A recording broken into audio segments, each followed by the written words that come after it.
और जिस तरह से सफलता मिली है, 5 की 5 सीट उत्तराखंड में मिली है, हम स्वागत भी करते हैं, शुभकामनाएं भी देते हैं। अनिल बलूनी जी यहाँ से एक प्रचंड बहुमत के सामने आए। उत्तराखंड की जनता ने 5 सीट आदरणीय प्रधानमंत्री जी की झोली में डाली है। आपके मैनिफेस्टो में 41 पॉइंट रखे गए, जिसमें 38 पॉइंट तो कोटद्वार के, 3 पॉइंट काला गढ़। अगर मैं बात करूं, पहला पॉइंट जो है जिला बनाने का है, उसमें पता नहीं कब काम होगा तो भविष्य बताएगा। उस समय सहम गई उत्तराखंड की विधानसभा अध्यक्ष। रिपोर्टर ने पूछ लिया विधानसभा अध्यक्ष से एक ऐसा सवाल, महिलाओं के लिए एक भी सुलभ शौचालय नहीं, क्या महिलाओं का दर्द समझ पाएगी एक महिला? कब तक होगी उपेक्षा? ये एक बहुत बड़ा सवाल। क्या महिलाएं समाज का हिस्सा नहीं? जो 24 पॉइंट है उसमें कहीं ना कहीं सार्वजनिक शौचालयों की बात की गई है, लेकिन महिलाओं को लेकर जो शौचालय हैं वो अभी तक अपेक्षित है। तो क्या आप एक मातृशक्ति के रूप में कैसे मान के चलिए, कोटद्वार में महिलाएं बाजार में कार्यरत हैं, वो कहाँ जाएंगी, कैसे? दोबारा से इस बारे में उनसे बात करते हैं। कोटद्वार की देवी रोड ओएफसी लाइन बिछाने का कार्य प्रगति पर चल रही है। सड़क में खुदाई, सड़क का गड्ढों से बुरा हाल, पानी की पाइपलाइन टूट रही है, भीषण गर्मी में त्राही त्राही लोग हो रहे हैं परेशान।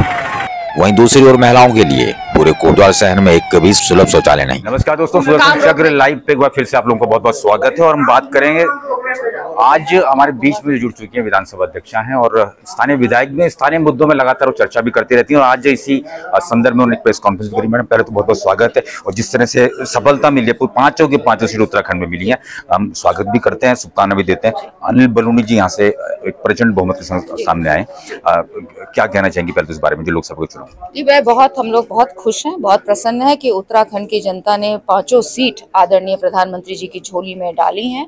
उनकी कार्यशैली को देखकर, उनकी राष्ट्रभक्ति को देखकर, उनकी विकास की सोच को देखकर हमारी उत्तराखंड की जनता ने बिल्कुल सही निर्णय लिया और एक ज़बरदस्त तरीके से मुहर लगाई उनके कार्य करने के तरीके को, उनके विकास की सोच को। तो हम लोग बहुत खुश हैं और बधाई देती हूँ और धन्यवाद करती हूँ उत्तराखंड की जनता का कि उन्होंने इतना ज़बरदस्त सपोर्ट आदरणीय प्रधानमंत्री जी को किया। मैडम, का मैनिफेस्टो की हम बात करें, आपके मैनिफेस्टो में 41 पॉइंट रखे गए, जिसमें 38 पॉइंट तो कोटद्वार के, 3 पॉइंट काला गढ़ के। अगर मैं बात करूं, पहला पॉइंट जो है जिला बनाने का है, उसमें पता नहीं कब काम होगा तो भविष्य बताएगा। लेकिन जो 24 पॉइंट है उसमें कहीं ना कहीं सार्वजनिक शौचालयों की बात की गई है, लेकिन महिलाओं को लेकर जो शौचालय हैं वो अभी तक अपेक्षित है। तो क्या आप एक मातृशक्ति के रूप में कैसे मान के चलिए, कोटद्वार में महिलाएं बाजार में कार्यरत हैं, वो कहाँ जाएंगी, कैसे हो पाएगी? देखिए, बिल्कुल आपने सही कहा, इसमें कोई डाउट नहीं है कि शौचालय होने चाहिए और खासकर महिलाओं के लिए तो बहुत आवश्यक है कि शौचालय होने चाहिए। 1-2 प्रयास हमने किए थे, लेकिन जगह न होने के कारण वहाँ पे कुछ विवाद उठा, फिर हम नहीं कर पाए। लेकिन जैसे अभी बात उठी है कि हमारे पुराने शौचालय पड़े हैं जो कि नगर निगम के द्वारा या तो बंद पड़े हैं। वहीं देवी रोड में चलना हुआ बड़ा मुश्किल, आए दिन होती रहती है खुदाई। आजकल बिछ रही है देवी रोड में ओएफसी लाइन, लोग हो रहे हैं परेशान। आप भी आपसे गुजर रहे होंगे, कैसे ले रहे हैं, ये कब तक चलेगा? ये सदियों से चलता हुआ आ रहा है। हाँ, रोज चलता है। ये आपका कहना सही है कि खुदाई चलती ही रहती है, लेकिन अब हमारा यही प्रयास है, मैं बार बार इसी चीज को कहती हूँ कि जनता को किसी तरह की दिक्कत ना हो, डिपार्टमेंट्स आपस में कोऑर्डिनेशन रखें। अगर कोऑर्डिनेशन नहीं रखेंगे तो नेचुरल है, पीडब्ल्यूडी अपना काम करेगा, ओएफसी वाले अपना काम कर रहे हैं, तो इट इज़ वेरी नेचुरल।